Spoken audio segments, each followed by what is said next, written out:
Muy buen día a todos, damas y caballeros. Una vez más, con el gusto de saludarles, el privilegio de compartir una sesión adicional de las que se van acumulando de nuestro seminario de normas de información financiera, pues con un inicio de semana, deseándoles, reitero, lo mejor para todos ustedes en todos los ámbitos, a pesar de los retos, de los obstáculos que haya, pues hay que hacer esa función de superarlos en cada uno de los ámbitos, con lo que esto implique. Hemos venido trabajando con el tema de las normas de información financiera.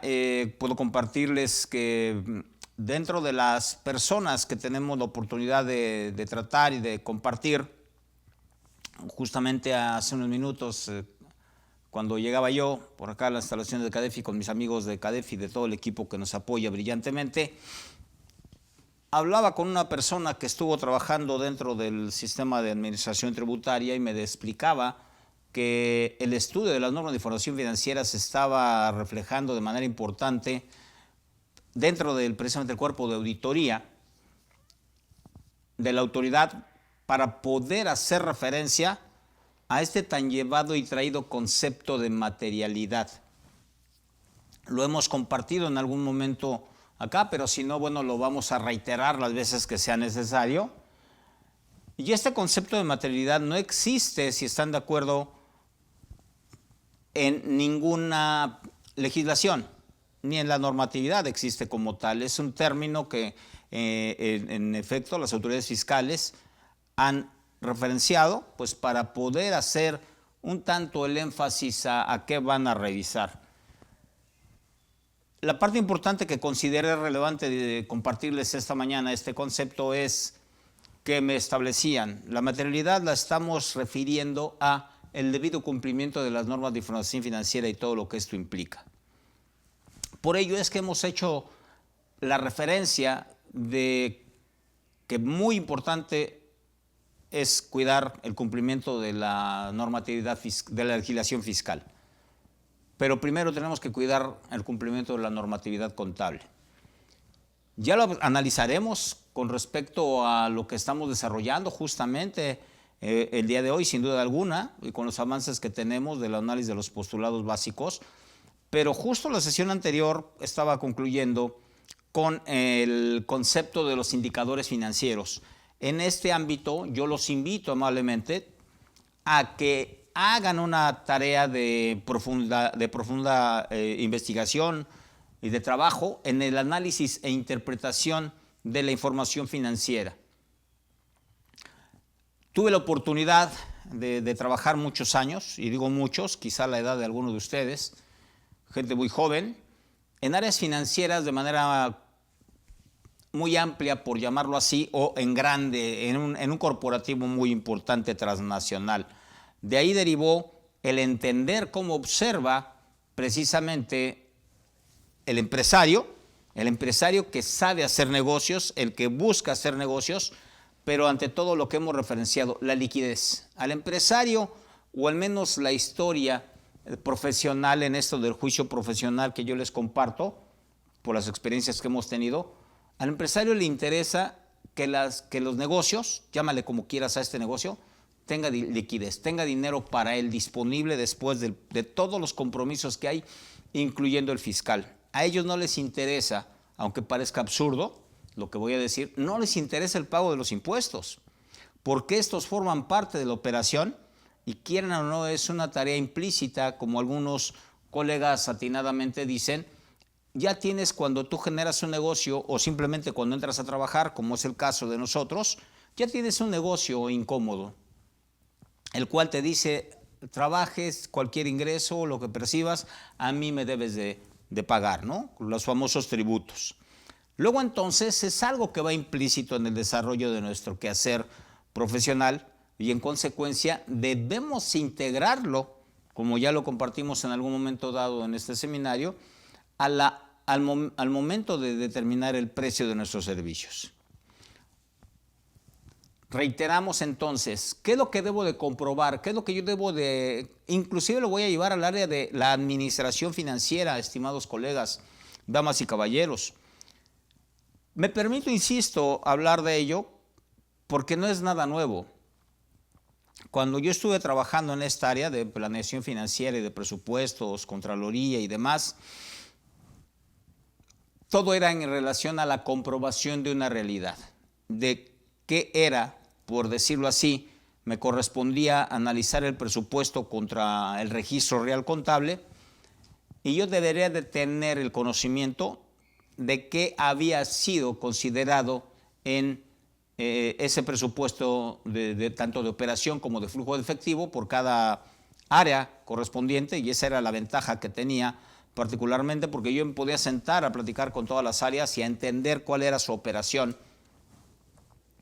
Y en ese sentido, cuando me tocaba revisar la comparabilidad que le llamábamos reportes de actuación, podía yo presumir alguna variación desfavorable o favorable respecto al presupuesto que no tenía una razón, vamos a llamarle lógica, del comportamiento de X actividad. Por ejemplo, el área de recursos humanos, el área de ventas, el área de producción, tenían sus características, las cuales si yo observaba algún tipo de gasto, por decirlo de alguna suerte, que significara mucho ahorro o bien una diferencia desfavorable, me iba al análisis porque esa era la ventaja que tenía de poder entrar a los archivos de la contabilidad. En aquel tiempo todo era en papel, con los reportes documentales correspondientes, y yo tenía autorización de solicitar todo el expediente, revisarlo, observaba quién había autorizado, fíjense la parte relevante de un caso que estoy recordando, quién había autorizado, o sea, quién había firmado el documento para autorización de cargo del gasto, en este caso, a una X área.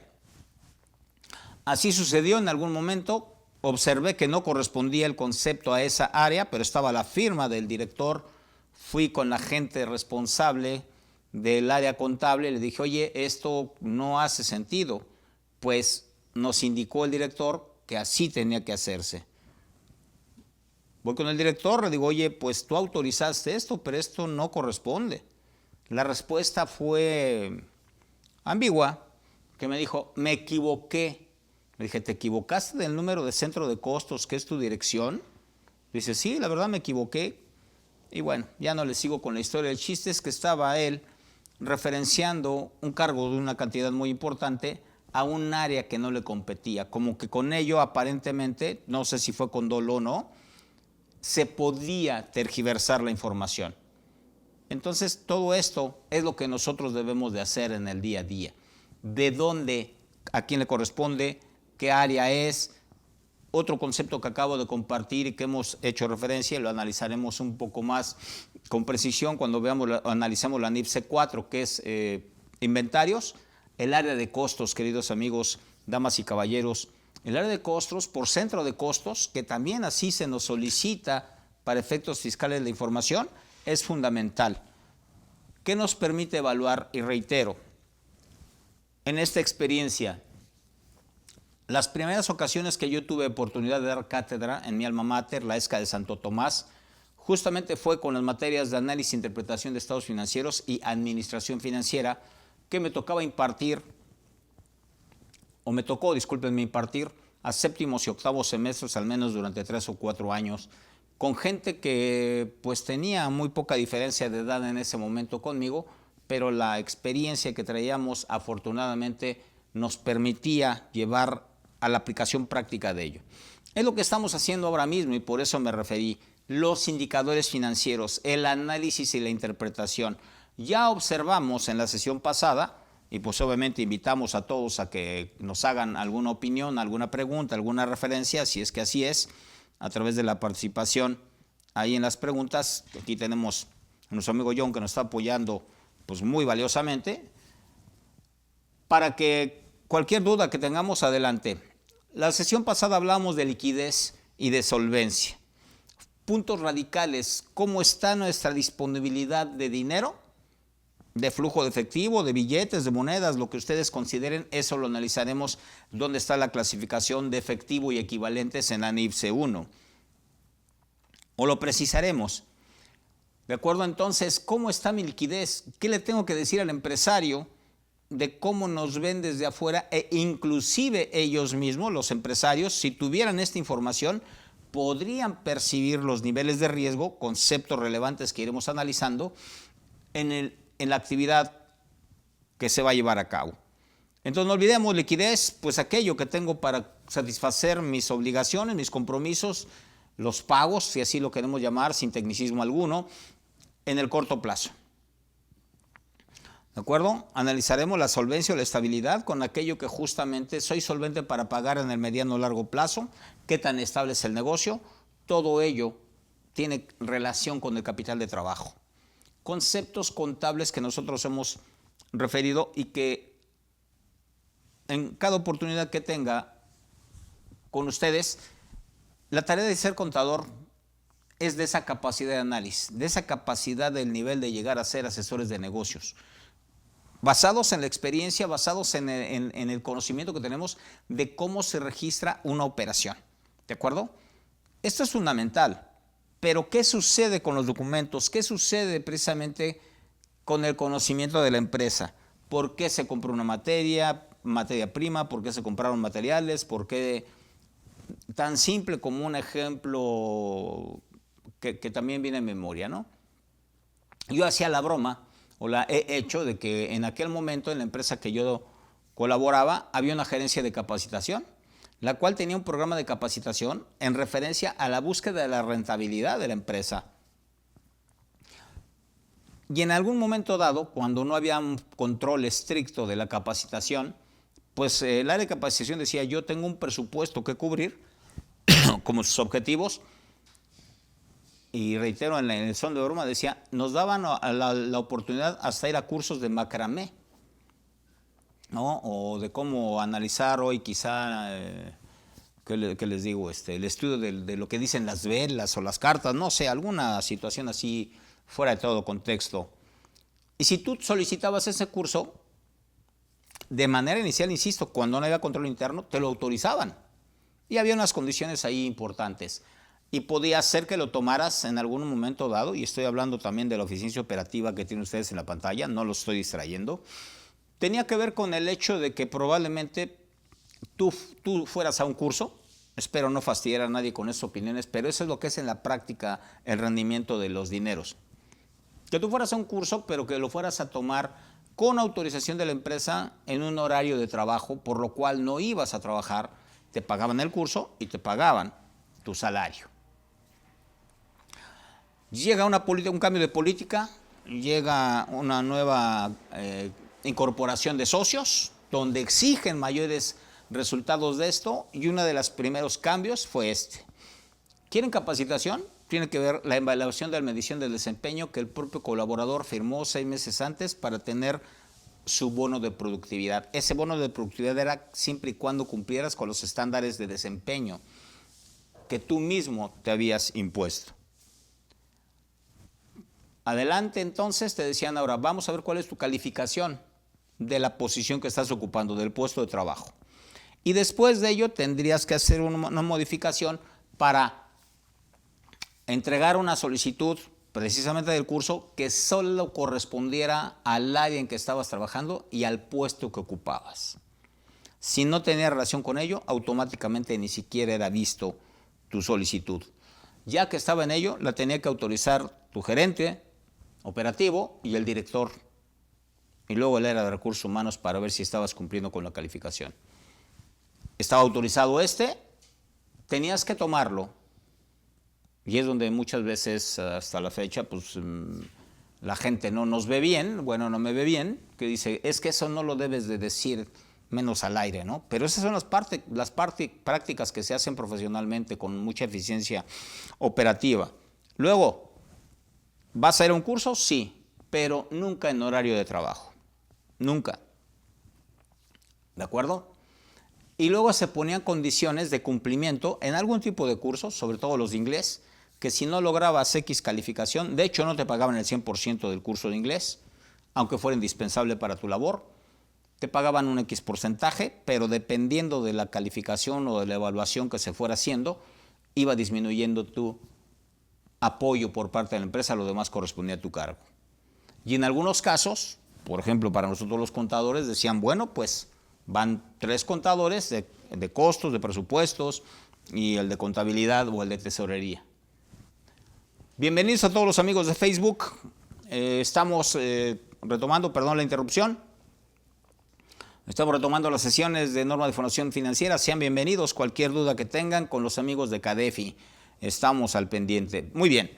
Entonces decíamos, tendrías que justificar el por qué había sido al curso, pero digo, si éramos 3 los que habíamos asistido y 20 de nuestros colaboradores o de nuestros compañeros de trabajo del mismo nivel, a lo mejor gerencial, estaban implícitos en ello, nuestra responsabilidad era ahora capacitar a esa gente con resultados evidentes. Si no, también había calificación de que no habías aprovechado el curso. Interesante reto, ¿no? Pues eso es el crecimiento, eso es la materialidad, todo lo que acabo de decir. ¿Por qué se fue al curso? ¿Quién lo aceptó? ¿Por qué no lo aceptó? ¿Dónde están los resultados? ¿Cuáles son las características? Eso, reitero, es lo que hoy por la mañana, hace una hora aproximadamente, me compartieron qué es lo que viene en camino. Me parece muy razonable. De hecho, ya nos habían dicho esto hace 10 años al menos. Un buen amigo que estuvo también capacitando a la Autoridad de Normas de Información Financiera y nos decía todo lo que viene en camino. Pero algo importante, nosotros los que estamos en el campo de la acción, nosotros los que estamos en la realidad, conocemos esa realidad o debemos de conocer esa realidad de los negocios. A veces quien dicta normas, o a veces sobre todo los que dictan alguna legislación, y sin demérito de equivocarme, porque cuando estuve estudiando la maestría en Derecho Fiscal compartí con muchos buenos amigos que trabajaban dentro de las autoridades fiscales y yo les preguntaba, ¿cuándo han salido de sus oficinas, han transgredido el escritorio y se han ido, por ejemplo, a la Huasteca hidalguense? ¿Cómo se manejan los negocios para que ustedes digan es que deben de hacerlo de esta manera? ¿Cuándo han ido? Porque conozco gente de allá y he estado con ellos, por eso me permito hablar de esto. ¿Cuándo han ido a la zona de Durango? ¿Cuándo han ido a la zona de Culiacán? En ciertos lugares donde ustedes dicen obligatoriamente tienen que usar estos servicios de internet o tienen que ir a la localidad. ¿Cuántas horas son de traslado? ¿Cómo es que se puede timbrar? Situaciones así, como hoy con el famoso comprobante fiscal digital 4.0, ¿no? Que para cierto tipo de personas le están solicitando obligatoriamente la FIEL cuando son personas que no tienen ingresos ni de 3 o 4 mil pesos. Condiciones así. ¿Cómo es que lo haces? Y todas las funciones. Eso es lo que estamos haciendo. La parte relevante. Nosotros que estamos en el campo profesional tenemos que medir esto. Para dar resultado al empresario, ese es el objetivo, al inversionista, y preparar cualquier duda que tenga X tipo de autoridad. Nuestro objetivo entonces, una vez más, como iniciamos el seminario, el conocimiento es poder, ¿se acuerdan la pregunta? Sí. Nada más que a quién le voy a ofrecer mis servicios y para qué. Para crecer los negocios, para generar flujo de efectivo, para generar mantenimiento de la operación y para que esas empresas o estos empresarios o estas personas físicas que están desarrollando actividades, ante todos los retos económicos que tenemos a nivel mundial, principalmente en nuestro país, subsistan estos negocios y tengan capacidad de crecimiento. Ese es el objetivo, señoritas y caballeros. Entonces, ¿qué es la eficiencia operativa? Bueno, pues hay que ver dónde se mantienen esos niveles de operación adecuados. Dónde es necesario a veces, quizá, dependiendo de la demanda, dependiendo de la temporada, no sé, todos los análisis que tengamos nosotros es si debemos tener inventarios o no, si debemos tener liquidez, si debemos tener financiamientos. Esas son las canchas que tenemos que estar observando. Ya que hay que exactamente, no olvidemos, si la información financiera no es útil, y recuerden esa palabra, resultados, los que tenemos que dar, los que ofrecemos servicios, los trabajadores de las empresas esperan resultados de la empresa. ¿Cuál es el resultado? Que me paguen oportunamente, que no haya ningún contratiempo. Pero tiene que ser recíproco el resultado que tú das al ofrecer tu trabajo, en fin. Luego, ¿se va a producir la misma cantidad o no? Con el mismo tipo de material, lo modificamos para lograr el equilibrio con el rendimiento. Rendimiento sobre la inversión, caballeros y señoritas. No olvidemos, ya que todo lo que tenemos como activo fijo, que así lo conocemos hasta este momento, analizaremos sus características y demás situaciones en la NIFSE 6, que son propiedades, planta y equipo, ¿se va a utilizar o no? Me hacía mención probablemente me confunda, he tenido la oportunidad de participar en muchos eventos en los últimos, en los últimos 5 meses, ¿no? Con respecto a este tema, y se hace mucha referencia en algún momento dado a la capacidad instalada y a la capacidad utilizada. Pues es esto justamente, ¿dónde estamos? ¿Con qué capacidad de activos o qué cantidad de activos tenemos y cuántos de estos realmente se están utilizando para generar liquidez, para generar operación? Y de ello entonces, ¿qué podemos ver? Decía, ¿cómo está la rotación de inventarios? ¿Dónde estamos llevando a cabo el conocimiento de esta rotación de inventarios? Porque recuerdo algún caso en Culiacán que me decían, oye, es que no me digas que no compre inventario porque el inventario me salió económico, etcétera. Le dije, no, muy bien, pues tienes un inventario muy eficiente en ese sentido, en cuanto a que me decía, tengo repletas las bodegas. En este caso era una empresa que se dedicaba a la compraventa de equipo eléctrico y de materiales eléctricos. También tuve la oportunidad de estar con ellos al menos allá 14, 16 sesiones presenciales, cuando era todo presencial. Íbamos a terminar el seminario y me dice, no te creí o no me pareció razonable cuando dijiste que no debíamos tener tanto inventario a pesar de que tuviéramos ofertas y demás. Dice, pero fíjate que a una competencia que estaba igual que nosotros, se le quemó el almacén y se acabó su inventario. Dice, entonces perdió mucho dinero. Exactamente, entonces por eso hay que mantener niveles óptimos de inventario, que eso lo vemos cuando analizamos los conceptos de capital de trabajo, y que recordarán ustedes, alguna materia que estudiamos se llamaba investigación de operaciones, que tiene que ver con las matemáticas financieras para inclusive entender el momento óptimo de repedido o de mantenimiento de los inventarios. Eso es fundamental, que también lo conocen los ingenieros industriales. Entonces, ¿cómo es que tengo ese promedio de inventarios con respecto al costo de ventas? Para ver, decíamos, este promedio, ¿cuánto tiempo tengo en las bodegas? ¿Por qué? Estas bodegas requieren de mantenimiento, de seguro, de vigilancia, de electricidad, o quizás, si no son nuestras, el arrendamiento o la depreciación. Todo ello implica el que debo tener bodegas o no. Bajo otros esquemas que en su oportunidad cuando estamos en IPSE 4 en inventarios comentaré, es posible buscar la menor cantidad de inventario posible y también ver si las instalaciones que tenemos no son excesivas para poder disminuir esos impactos negativos. Ahora bien, vendo el inventario, doy crédito. ¿Bajo qué condiciones doy crédito? ¿Cuáles son las condiciones de crédito? En ese sentido, también cuando veamos la NIFSE 3, cuentas por cobrar, hablaremos de políticas de crédito y cobranza. Políticas y procedimientos, caballeros, vayamos destacando ello. ¿Para cuánto tiempo va a ser precisamente esa rotación? O sea, ¿cuántas veces en el ejercicio estamos cobrando? ¿Cuántos días nos tardamos en recuperar la cartera? Y tendría que ser esto, reitero, ya lo analizaremos con conceptos puntuales en cada norma, el cálculo probablemente que tengamos que hacer de la cartera o de la cuenta incobrable, de la cartera vencida, pero que va a ser incobrable. ¿Qué impacto tiene esto? Tanto para efecto económico, que es lo primero, y el impacto fiscal y la duda fiscal de las autoridades cuando reclamemos ello, ¿no? Parte contraria. Esto es de tesorería, señoritas y caballeros. Esto se maneja con capacidad técnica de aquellos que están en el día a día en las negociaciones. ¿Por qué nos dio crédito el proveedor o no? ¿Qué tipo de proveedor tenemos? ¿Dónde está la política de compras? Esa política de compras tiene que ver justamente con ¿es el proveedor adecuado o no? Y ¿es posible que tengamos crédito con el proveedor? ¿Qué tipo de situación estamos haciendo? ¿Estamos bien ahí?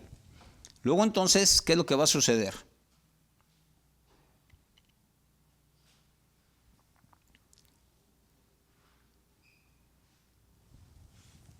Tenemos ahí la instancia ¿de acuerdo? Que estamos haciendo el análisis del inventario, cuentas por cobrar y cuentas por pagar. La diferencia que haya entre la recuperación de nuestra cartera con respecto a la obligación de pagarle al proveedor puede ser fundamental para que no haya liquidez.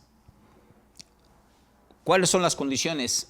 Tendremos que analizar situaciones de riesgo, situaciones de crédito, condiciones, caballeros y señoritas, condiciones que nosotros tenemos que hacer muy fundamentalmente para poder darle una respuesta al empresario. ¿Qué toma de decisiones? Compartí con ustedes al principio del seminario, recuerdan, algunos conceptos económicos y financieros que no debemos de perder de vista. Esto es fundamental porque a partir de 2020, con todas las condiciones que ya sabemos, como se los dije al menos en mi punto de vista, el mundo que existía financieramente ya no existe. Ese cambió radicalmente. Entonces, todo aquello que traíamos trabajando en las políticas de crédito y cobranza o en el otorgamiento de solicitudes hacia los proveedores para que también nos den crédito, estas son muy diferentes. Hoy tenemos inclusive limitaciones de tipo fiscal. Si ustedes lo recuerdan bien, sucede que te pueden, simplemente por asociación de negocio, ubicar en algún supuesto si es que tu cliente, tu proveedor, tiene alguna referencia negativa para efectos fiscales. Entonces las condiciones tienen que cambiar. Y probablemente alguien diga, no, que no es importante lo fiscal. Reitero, debes de tener precaución de cumplir con la normatividad de lo que estás haciendo, pero esa regulación fiscal no solo es esta, ¿no? La NOM 035, las normas oficiales mexicanas que tenemos olvidadas por aplicar, la legislación civil, la legislación mercantil. Bueno, pues somos un equipo de trabajo en las empresas. Puede ser alguna área interna, porque también me han dicho, estás loco, eso se maneja en los grandes corporativos. La realidad es que no es cierto. Debemos de manejarla en todos los ámbitos, porque algunas consideraciones que se llegan a hacer en empresas que no son consideradas grandes, para no llamarles de ninguna forma, ¿qué es lo que sucede? ¿Qué es lo que sucede, damas y caballeros? Tienen un problema y ya cuando decimos en mi rancho el niño está ahogado, tienes que hablarle al abogado para que te rescate y te sale muy caro. Caso contrario, previenes, haces las cosas y no quiere decir que estés exento de alguna situación jurídica de reclamo, pero la respuesta puede ser más eficiente y menos costosa. Hola Sonia, dice, en la actualidad se debe medir el conocimiento que se obtiene en el curso de cualquier índole, porque esto nos asegura que la persona puso atención y que se obtendrá un resultado en las áreas de trabajo. Sí, Sonia, totalmente de acuerdo, pero fíjate lo que te digo, Sonia, seguramente eres muy joven, digo, mi percepción, Y te puedo asegurar que esto quizá se aplicaba, tal cual lo dije ahorita, o yo lo había aplicado hace muchísimos años. Esto que le estoy platicando no es que en la actualidad se deba de evaluar ello, es que todo el tiempo se debió de evaluar o de comprobar del por qué le das capacitación a alguien. Sé que probablemente muchos que me están escuchando, porque me lo han dicho de manera personal, reitero, en los cursos presenciales, me dicen, es que estás en contra de que nos den capacitación, la Ley Federal del Trabajo obliga a las empresas a capacitarnos. Sí, sin duda alguna. La parte importante, el qué y para qué. Simplemente por capacitarte, porque reitero, lo llegamos a hacer en algún momento dado. Yo lo llegué a hacer en un momento dado que me decían, oye, hay un curso, no sé, de desarrollo de estrategias mercadotécnicas. ¿Sí? Cuando yo estaba en el área de planeación financiera. Yo le decía, sí, me voy al curso. Y era una área especializada para mercadólogos o para ventas. Que probablemente me fuera útil para entender el proceso, sí, pero no era enfocado hacia mi área de trabajo. Eso es el punto. Pero totalmente de acuerdo, Sonia. Habría que evaluar ello en pro de la productividad de la empresa. Y el mismo, fíjate, Sonia, regresándome a esto, ¿te acuerdas que hemos compartido el conocimiento es poder? Bueno, Sonia, en el caso de los que somos independientes, si estás de acuerdo conmigo, en el caso de los que somos independientes, ¿qué es lo que va a suceder? ¿Cómo evalúo que el ejemplo de usted